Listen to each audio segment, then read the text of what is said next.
ये कहानी एक वरुण नाम के लड़के की है जिसको बचपन से ही एक अजीब सी आवाज सुनाई देती है जिसमें एक औरत उसे सूर्योधन कहकर बुलाती है। और जब वो ये आवाज सुनता है तो वो सामने वाले बंदे को जिससे उसे खतरा होता है वो उसे दुर्योधन के रूप में दिखता है। अब ये बात जब उसके पेरेंट्स को पता चलती है तो वो लोग डॉक्टर से मिलते हैं और डॉक्टर कहता है कि आप महाभारत के कैरेक्टर दुर्योधन का रोल करते हैं इसलिए उसके दिमाग में वही सब बस गया है। कम उम्र के बच्चों में अक्सर ऐसा ही होता है, वो जो देखते हैं उसी को सच मान लेते हैं। अब ये सुनकर वरुण के पापा प्रकाश नाटक वाला काम छोड़ने का डिसाइड करते हैं। फिर इसके कुछ सालों बाद हम देखते हैं कि वरुण के पापा अब राजनीति में घुस गए हैं और वरुण एक फॉली आर्टिस्ट बन गया है। दोस्तों, फॉली आर्टिस्ट वो होता है जो मूवीज में फाइटिंग, चलना और बाकी के जो नेचुरल साउंड बनाते हैं उन्हें फॉली आर्टिस्ट कहते हैं। अब इसके बाद एक दिन काम के दौरान वरुण की मुलाकात एक सुमिता नाम की लड़की से होती है जो कि एक रियल स्टोरी पे बेस्ड मूवी बना रही होती है। अब ये सुनकर वरुण उसको पटाने के लिए उसकी मदद करने के बहाने उसको अपने स्टूडियो बुलाता है, जिसके बाद ये लोग काम के सिलसिले में एक दूसरे से मिलते रहते हैं और ऐसे ही इन दोनों को एक दूसरे से प्यार हो जाता है। अब एक दिन अरुण जब कोई मर जाता है तो उसके घर वाले कैसे रोते हैं वो नेचुरल साउंड को रिकॉर्ड करने के लिए घर में जाता है। तभी यहाँ उसके पापा भी इस घर के लोगों से मिलकर मृत इंसान को श्रद्धांजलि देने के लिए आते हैं। तभी इस तरह एक आदमी भीड़ में से आकर उसको छुरा घोंप कर यहाँ से भागने लगता है, जिसे वरुण रोकने की कोशिश करता है पर अपने पापा को देखकर वो रुक जाता है। जिसके बाद वो अपने पापा को हॉस्पिटल ले जाता है और उसके पापा बच जाते हैं। और इसी दौरान यहाँ वही दूसरी पार्टी का नेता मिलने आता है और कहता है तुम्हारी ये हालत देखकर मुझे बहुत अफसोस हो रहा है, अब तुम कैसे लड़ोगे। तभी यहाँ पर प्रकाश की वाइफ राधा बोलती है अगर मैं चाहूँ तो मैं भी इनके बदले इस इलेक्शन को जीत सकती हूँ। अब ये सुनकर प्रकाश इस बंदे को काफी सुनाकर यहाँ से भेज देता है। अब इसके बाद वरुण डॉक्टर से अपने पापा की हेल्थ के बारे में पूछता है। डॉक्टर कहता है वो ठीक है लेकिन इनको हीमोफीलिया है जो कि एक जेनेटिक बीमारी होती है और जिनको ये प्रॉब्लम होती है उनका खून और लोगों के मुकाबले जल्दी नहीं जमता है। अब इतना बताकर डॉक्टर वरुण को भी टेस्ट करवाने को कहता है, क्या पता उसके अंदर भी जेनेटिक के अकॉर्डिंग वो बीमारी हो। अब ये सुनकर वरुण मान जाता है। अब इसके कुछ दिन बाद जब वरुण समिता की मूवी के लिए साउंड बना रहा होता है तभी वो उसकी मूवी में एक शख्स को जहर देता हुआ देखता है और इतना देखते ही उसे यहाँ पर फिर से वही सूर्योधन वाली आवाज सुनाई देती है और वो बंदा जो मूवी में जहर दे रहा था वो उसे दुर्योधन जैसा लगने लगता है। अब यहाँ पर समिता ये सब देखकर कंफ्यूज हो जाती है, जिसे देखकर वरुण समिता को बताता है कि बचपन से ही उसे सूर्योधन नाम की आवाजें सुनाई देती हैं और जब भी उसे किसी चीज से खतरा होता है तो उसे लोग दुर्योधन जैसे दिखने लगते हैं। अब यहाँ पर वो समिता को अपने बचपन के कुछ एक्सीडेंट भी बताता है जहाँ उसने खतरे से बचने के टाइम ये सब फील किया था। इतना सब बता के वरुण समिता से कहता है शायद ये आदमी भी उसके लिए खतरा है। इतना कहते ही वो समिता से उसके बारे में बताने को कहता है, जिसके बाद समिता इस बंदे से वरुण को मिलाने ले जाती है और बताती है ये एक जूनियर आर्टिस्ट है जो हमारी मूवी में काम कर रहा है। अब ये सुनकर वरुण का शक खत्म हो जाता है और वो शांत हो जाता है। अब यहीं पर वरुण को समिता से पता चलता है कि समिता जिस फिल्म पर काम कर रही है वो एक रियल स्टोरी से इंस्पायर है जो कि उसकी दोस्त रूपा की माँ की डायरी पर बेस्ड है। अब ये सुनकर वरुण को काफी इंटरेस्ट आता है इसलिए वो उसे वो डायरी को दिखाने की डिमांड करता है। अब इसके बाद वरुण रूपा के घर जाकर वो बुक पढ़ता है जो कि रूपा की माँ पार्वती बाई ने लिखी है, जिसमें वो लिखती है कि एक मालती नाम की औरत जो एक बहुत ही फेमस डांसर थी, जब उसे पता चला कि उसका पति उसे और उसके बच्चे को पेट में ही मारना चाहता है तो उसने अपने बच्चे को बचाकर अपनी जान दे दी, जिसके बाद उस बच्चे को अनाथालय में भेज दिया गया।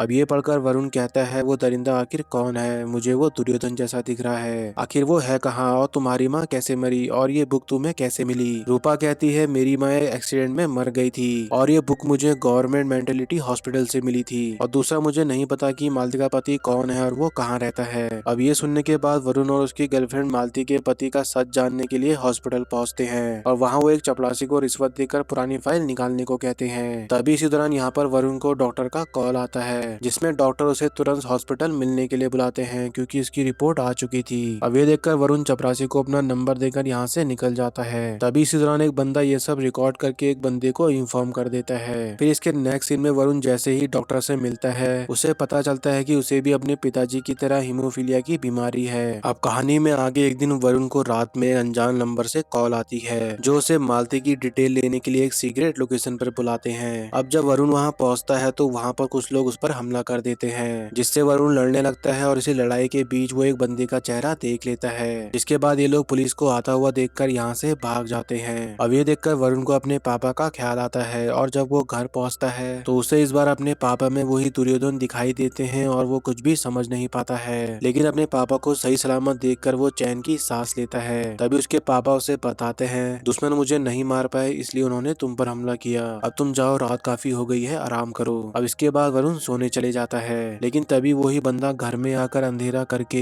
वरुण के रूम में जाता है और वरुण को फिर से वही आवाज सुनाई देती है और वो जाग जाता है और उस बंदे के अटैक से बच जाता है। जिसके बाद वो उसका पीछा करता है और तभी इसी दौरान उसके पीछे से कोई आता है और वरुण घबराहट में उस पर चाकू से वार कर देता है। जिसके बाद उसे पता चलता है कि वो शख्स उसके पापा है, ना कि वो गुंडा है। अब यहाँ पर वरुण अपने पापा की पट्टी करने लगता है, लेकिन तभी उसे फिर से अपने पापा में दुर्योधन दिखने लगते हैं और तभी इसी दौरान उसके पापा बोलते हैं कि तुम्हारे पीछे से कोई आ रहा है। अब ये सुनकर वरुण पलटकर अटैक करने की कोशिश करता है, पर वो बंदा वरुण से पहले उस पर हमला कर देता है, जिससे वरुण नीचे गिर जाता है और उसके पापा का यहाँ पर गला कटने की वजह से मौत हो जाती है। इसके बाद वो बंदा वरुण के कान में वही सूर्योधन बोलकर उसके सर पर वार करके उसे बेहोश कर देता है और यहाँ से चला जाता है। अब अगले दिन न्यूज के जरिए सबको पता चल जाता है कि एमएलए प्रकाश की मौत हो चुकी है और लोग उनकी हत्या का दोषी उनके बेटे वरुण को ही बता रहे हैं। अब इस वजह से पुलिस उसे गिरफ्तार कर लेती है। अब इसके बाद वरुण पुलिस वालों को सच बताने की कोशिश करता है और कहता है, उस रात वहाँ एक तीसरा बंदा भी था जो मुझे सूर्योधन बोल रहा था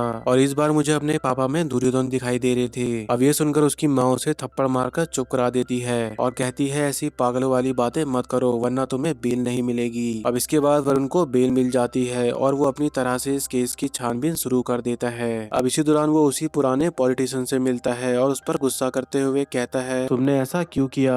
अब ये पॉलिटिशियन बंदा कहता है, मेरी और तुम्हारे पापा की दुश्मनी अलग जगह पे है, पर मैंने तुम्हारे पापा को नहीं मरवाया। अब इतना कहकर वो यहाँ पर वरुण को भड़काते हुए कहता है, बिना घर वालों की मर्जी के कोई भी अंदर कैसे घुस सकता है और घर का सीसीटीवी बंद क्यों था और सिक्योरिटी कहाँ थी। इतना बोलकर वो सारा शक वरुण की माँ पर डाल देता है। अब ये सुनकर वरुण को भी पुरानी बातें याद आने लगती है, जैसा कि उसकी माँ का इलेक्शन लड़ने की बात करना और पापा की तबीयत खराब होने से उनकी जगह यात्रा में जाना। अब ये सब सोचकर जब वो सिक्योरिटी गार्ड से पूछता है तो उसे पता चलता है कि उस रात माँ ने ही उसे ड्यूटी से हटाकर यात्रा पर भेजा था। अब ये सुनकर उसे थोड़ा शक होता है। अब इसी बीच वरुण जब अपने स्टूडियो में काम कर रहा होता है तो वो अपने एक बंदे को सूटकेस ले जाता हुआ देखकर कुछ सोचने लगता है और तभी यहाँ पर उसे सूटकेस के साउंड से वही पुराने साउंड याद आता है जो उसने हमले वाली रात सुना था। उसे याद आता है कि वैसा ही एक बैग उसके पापा के कमरे में रखा गया था। अब ये सोचकर वरुण जब घर जाकर चेक करता है तो उसे वो बैग वहाँ से गायब मिलता है। जिसके बाद जब वो बैग भेजने वाले को कॉल करता है तो उसे पता चलता है कि उसमें इलेक्शन फंड के 5 करोड़ रुपए थे। अब ये सुनकर वरुण दंग रह जाता है। जिसके बाद वो अपने पापा के बचपन के पुलिस वाले दोस्त को सब कुछ बता देता है। अब इसके बाद वो उस पैसे भेजने वाले बंदे से मिलता है, जहाँ वरुण को पता चलता है कि वो उनका सगा बेटा नहीं है। अब ये सुनकर वो अपने पापा के पुलिस वाले दोस्त से मिलकर ये बात कंफर्म करने जाता है और जब उसे यहाँ पर सच का पता चलता है तो वो पूरी तरह टूट जाता है। अब अगले दिन समिता वरुण को अनाथालय ले जाती है और यहाँ वो एक बहुत बड़ा खुलासा करती है और वरुण को बताती है कि उसकी असली माँ मालती है और जो डायरी वरुण ने पढ़ी थी वो उसकी अपनी माँ की कहानी थी। अब ये सुनकर वरुण दोबारा हॉस्पिटल जाता है पर उसे पता चलता है उसकी माँ की डिटेल वाला पन्ना वहाँ से गायब है। अब इसके बाद वरुण को थोड़ा सोचने के बाद उसे डायरी से एक लोकेशन मिलती है और जब वो वहाँ पहुँचता है तो वहाँ उसे एक दादी से अपनी माँ के कुछ कपड़े और उनकी फोटो और एक सूर्योधन नाम का लिखा हुआ कपड़ा मिलता है। अब ये सब देखकर उसे समझ आता है कि ये वही आवाज है जो उसे बचपन से बचाती आ रही है और सूर्योधन और कोई नहीं बल्कि वही है और सूर्योधन ही उसका असली नाम है। अब इसके बाद वरुण काफी छानबीन करता है और फाइनली वरुण की मुलाकात उस गुंडे से होती है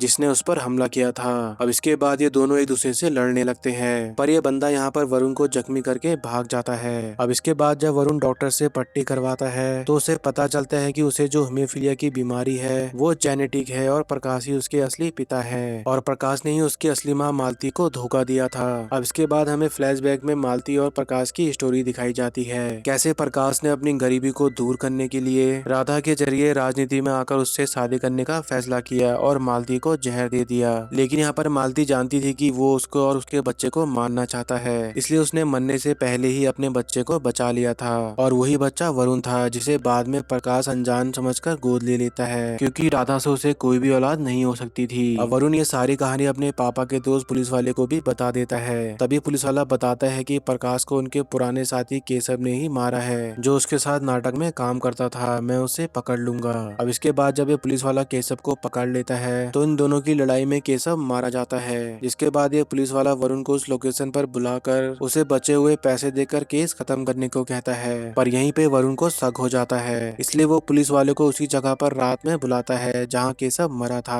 अब यहाँ पर वरुण उससे कहता है केशव के पास अगर 4-5 करोड़ होते तो इस जगह पर उसके पास एक आलीशान अपार्टमेंट होता, ना कि वो यहीं गिरकर मर जाता। और उस रात वो मुझे मारकर चला जाता, ना कि वो मेरे कान में सूर्योधन बोलता। और सूर्योधन वाली बात बहुत कम लोग जानते हैं, तो उसे ये कैसे पता? और उस रात वो शख्स वो था ही नहीं, तो वो पैसों का बैग आपके पास कैसे आया? अब वरुण इतना कहते ही गन तान कर कहता है बताओ तुमने ऐसा क्यों किया? अब ये सुनकर ये बताते हुए कहता है जब तुम मालती का पता निकाल रहे थे तो तुम्हारे पिता को पता चल गया था कि तुम मालती की डिटेल ढूंढ रहे हो, और जब तुम्हारी डीएनए रिपोर्ट आई तो उसने कंफर्म किया कि तुम ही उसके बेटे हो, और इसीलिए उसने अपने पुराने केस को छुपाने के लिए तुम्हें मरवाने के लिए गुंडे भेजे थे, लेकिन तुम वहाँ से बच निकले। और उस रात तुम पर हमला करने वाला और कोई नहीं बल्कि मैं ही था, और ये प्लान तुम्हारे पापा का ही था। और उस दिन जो चाकू से उन पर हमला हुआ था वो उनने खुद ही करवाया था, ताकि लोग उन्हें प्यार करे और अगले एमएलए वही बन जाए। और इस काम के लिए मुझे पूरे 1 करोड़ रुपए मिल रहे थे, लेकिन उस रात प्रकाश खुद अपने ही बनाए जाल में तुम्हारे गलती से लगे चाकू का शिकार हो गया और वो मारा गया। और उसके मरते ही मैंने वो 5 करोड़ रुपए ले लिए और सारा इल्जाम केशव पर डाल दिया। जिसके बाद मैंने सोचा कि तुम आगे कोई छानबीन ना कर पाओ, इसलिए मैंने तुम्हारी सूर्योधन वाली मानसिक हालत का फायदा उठाया, लेकिन तुम बहुत तेज निकले। मेरे बनाए इतने स्ट्रॉन्ग जाल को समझकर तुम आखिर मुझ तक पहुंच ही गए। अब इसके बाद इन दोनों की लड़ाई होती है, और लड़ाई के दौरान वरुण इस पुलिस वाले को नीचे गिराकर मार डालता है। अब इसके नेक्स्ट सीन में वरुण अपनी माँ राधा को सब कुछ सच सच बता देता है, जिसके बाद वो अपनी माँ मालती की जिंदगी पर फिल्म बनाने का फैसला करता है। और इतना कहते ही वरुण अपनी माँ की फोटो के पास से अपने धोखेबाज बाप की फोटो हटा देता है, और इसी के साथ ये मूवी भी यहीं पे एंड हो जाती है।